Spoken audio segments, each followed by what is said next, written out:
Today I decided to walk the Brockenhurst and Tall Trees Trail. This walk, believe it or not, starts in Brockenhurst and it runs for about 15 kilometres through the New Forest National Park. It's a circular trail which I really like, and overall I thought it was a good walk. My name's Dion and I've decided to create this channel to share the walks that I go on and document my journey into solo camping. And we are off. So today I'm out in the New Forest in Hampshire. I'm walking the Brockenhurst and Tall Trees route, which is around 15 kilometres. I believe that's 9 miles-ish. I found this route on AllTrails. You'll probably be hearing me talk about AllTrails a lot on this channel because it's how I find pretty much 99% of the walks I go on. So yeah, I'll talk a little bit more about that later on in the video. Hopefully I'm able to share loads of wicked scenery with you, some nature. You get a good idea of this walk. If you're in the Hampshire area, you might want to come and give it a go. I hope you enjoy the video. Let's get stuck into it. I decided to park in the Brockenhurst train station car park. It was about £4.30 for the day, which I didn't think was too bad, and there was loads of spaces. And also I used the toilet on the platform, which you can get to without buying a ticket, which is a positive. The town itself, I didn't spend too much time walking around, but it looked nice. Loads of little shops, thatched cottages and pubs. So maybe next time I'll spend a bit more time in Brockenhurst, but got stuck straight into the walk, and as you can see, loads of wild horses, which is to be expected from the New Forest. It's probably one of my favourite things about the New Forest. It's nice just to see them chilling, and here's one just crossing the path right in front of me, which happens quite a few times actually out on these walks and when you're driving around the New Forest in general. But yeah, hundreds of horses, so if you like horses then can't recommend going out into the New Forest enough, to be honest. Here we have the first river that we come across. It seemed that most people were walking to here and stopping, having some picnics, which is fair enough because it was a really peaceful and nice spot. And actually after this point, there wasn't too many people I encountered until I got to the sort of more touristy spots like the tall trees. But yeah, when it comes to rivers, I definitely recommend, even though you kind of go off route a little bit, walking down the river, because you often find patches away from people that actually look more scenic, which is exactly what I did here. So this is one of the many reasons why I like AllTrails. It will highlight to you points on the route and basically say photo opportunity, and it will tell you what it is. So for example, with this one, it says stream, and as you can see, there's a stream, although I'd probably say it's a river, but really cool. It might look like I'm listening to something because I've got AirPods in, which would be a pretty fair assumption. However, I haven't actually got anything on at the moment. I'm just listening to nature and I'm listening to the birds. Sometimes I'll put podcasts on. I like download podcasts and walk and listen to them. But yeah, I think today I'm feeling like just listening to nature. As you can see, the paths were actually very good. They weren't like this the whole way, but to be honest, the walk was very flat, which is good, and there wasn't any difficult terrain.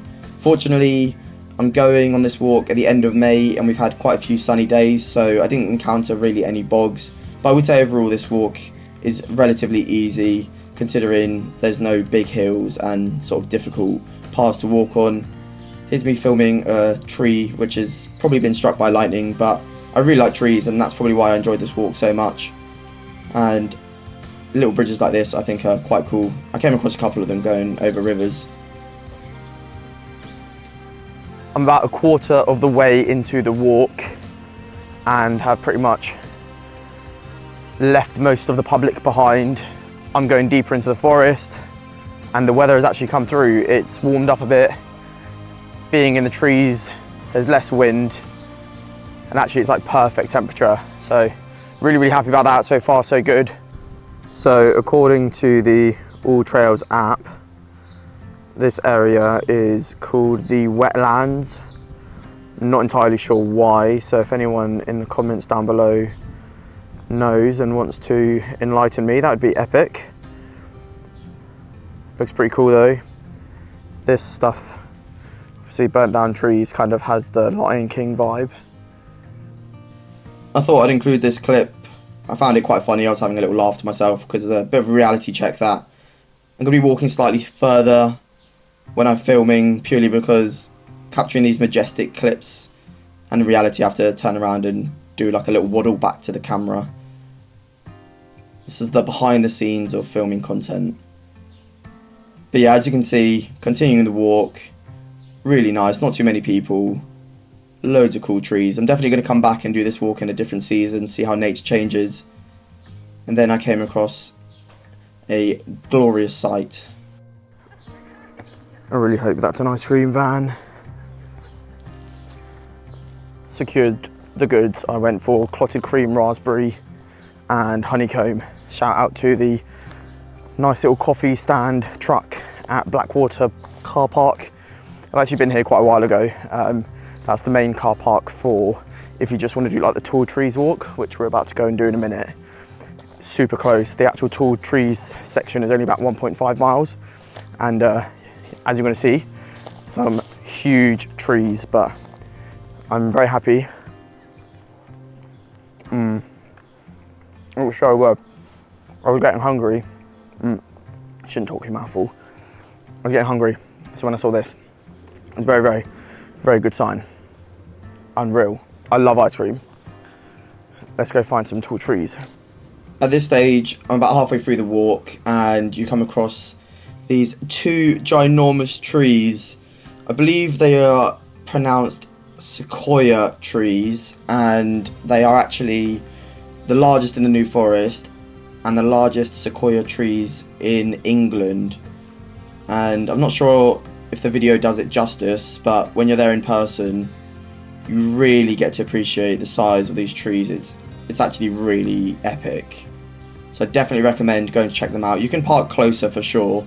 There's actually a car park right nearby, but yeah, this is about halfway through the walk for me, and it was really cool. Alright, so those tall trees were pretty epic. So I'm going to take this opportunity to quickly talk about why I've started this channel. There's a few reasons in no particular order. One is I absolutely love walking. I'm walking all the time. I want to be able to look back on the cool places that I visit and the cool walks that I do. And it's almost like video diary, which is quite cool. I also hope that it inspires others who are watching this to get outside and get involved with nature, because it's really cool. I can't recommend it enough, to be honest. And hopefully through watching these videos, you might try these walks or just inspire you to get outside near where you live, etc. So then the final reason is that whilst I do a lot of walking, in the space of outdoors camping, solo camping, I have like zero experience, and I want to document the journey to learning about how to do outdoor solo camping. So I'm starting off making these videos on documenting the walks that I'm going on and sharing with you, and if you're in the area you might want to try the walks, etc.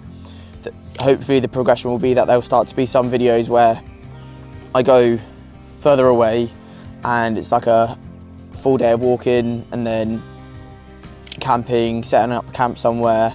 I'll start off with tent, etc. and like a little stove, and maybe in the future I'll get to a point where I have to make shelter and make, I don't know, catch fish, who knows.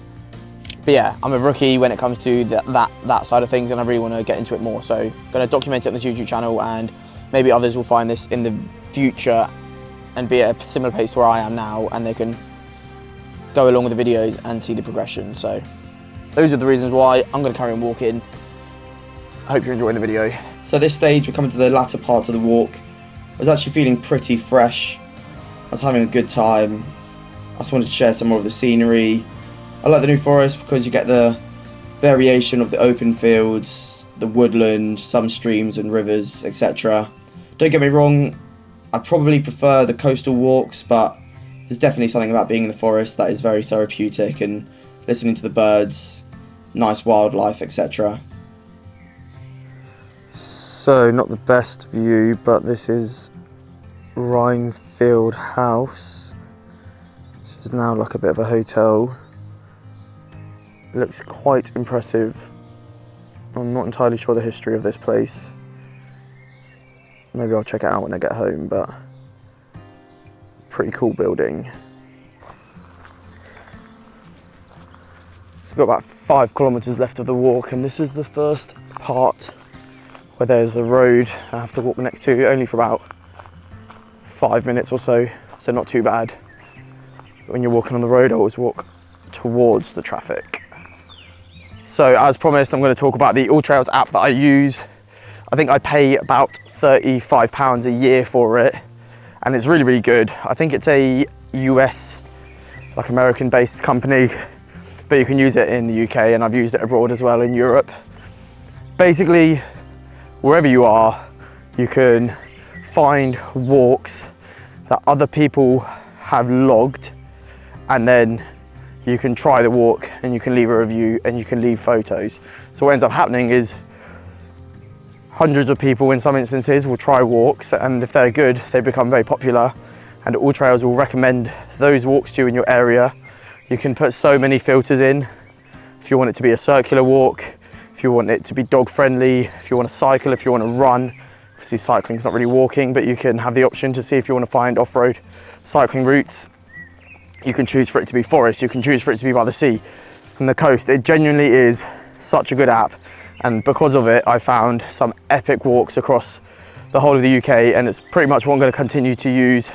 And as I film more videos for this channel, I couldn't recommend it enough. So check it out, find some walks near you. You can set the radius to be however close to you or far away from you as you want. Obviously the further away, the more options you will have. I definitely recommend like reading some of people's reviews as well, because they always leave good feedback. I was going into a bit of a dark patch there, but yeah, can't recommend it enough. Definitely check it out. And right at the end, to top off a great day, I came across this little pony which I thought was pretty cute, and I wanted to share it with you guys. I don't try to get too close to them because I don't want to disturb them too much, but yeah, some nice flowers. Big flower fan.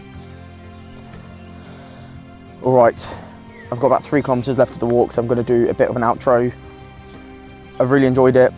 The majority of the walk is flat, which is great. I'm going to end up walking around 17 kilometers, so a little bit more than I was anticipating, but with setting up the camera, and I took a few detours just to see some cool scenes. I would definitely recommend doing it. I'll leave some details in the description down below, if in case you want to check out the walk too. I hope you enjoyed this first video. Pretty crazy. This is a milestone, video 1. So yeah, if you enjoyed the video, drop me a subscribe, comment anything you want, and I'll see you in the next one. Actually, to be fair, if there's anywhere that you recommend that I should check out in the UK for walking, I'm based in Hampshire, but I'm prepared to drive a bit. Let me know. Okay, I'm actually a bit scared of horses, so I'm gonna move away.